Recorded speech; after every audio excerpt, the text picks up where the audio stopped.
4,000 కోట్ల రూపాయలతో కంటోన్మెంట్ అభివృద్ధి చేసినామని చెప్తున్నటువంటి కాంగ్రెస్ పార్టీ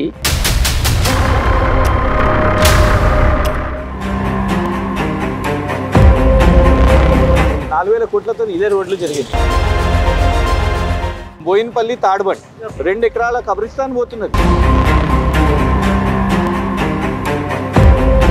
భూతద్దం పెట్టుకొని వెతికినా కూడా ఇవాళ 6,000 ఇంద్రమ్మ ఇళ్లకు జాగిక్కడ ఇగోండి. అందులో మనం పడుంటే ఇప్పుడు కింద పడుతుండే. రక్షణ శాఖ భూములను నేను రెగ్యులరైజ్ చేపిస్తాను, మీకు పట్టాలు ఇస్తాను అని అన్నారు.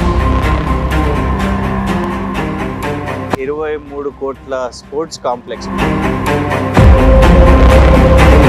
ఇంత బ్రహ్మాండంగా ఉన్నది స్పోర్ట్స్ కాంప్లెక్స్. మనం పడకపోతే చాలు.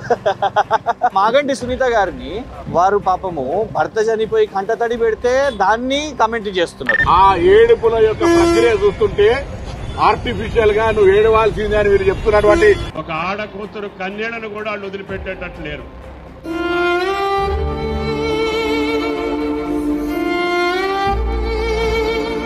ఇది ఇంకొక ఎలివేటెడ్ కారిడార్ ఉంటుంది. ఇది ఎక్కడన్నా రోడ్డు. వీళ్ళు సుమారు 50-60 సంవత్సరాల నుంచి ఉంటున్న ఇదంతా ఒక ఎస్సీ కాలనీ. ఇవన్నీ కూడా ఈ అంత ఏరియా కూడా పోతున్నది. 4,000 కోట్లతో అభివృద్ధి చేసి కంటోన్మెంట్ ప్రజలు చాలా సంతోషంగా ఉంటారని చెప్పేసి జూబ్లీస్ లో అంటున్నారు ముఖ్యమంత్రి. ఎక్కడైతే ఏం రాలేదు, 1 రూపాయ ఏమి లాపుతారు. ఇది నిజం. ఆయనేమో 4,000 కోట్లు 4,000 కరోడ్ మై ఖర్చు కడది అని చెప్తుండు. వీళ్ళకి ఇంకా రూపాయి కూడా రాలేదు. కంటోన్మెంట్ ప్రజలు మోసపోయిండ్రు. దయచేసి జూబ్లీ హిల్స్ ప్రజలు మోసపోవద్దు.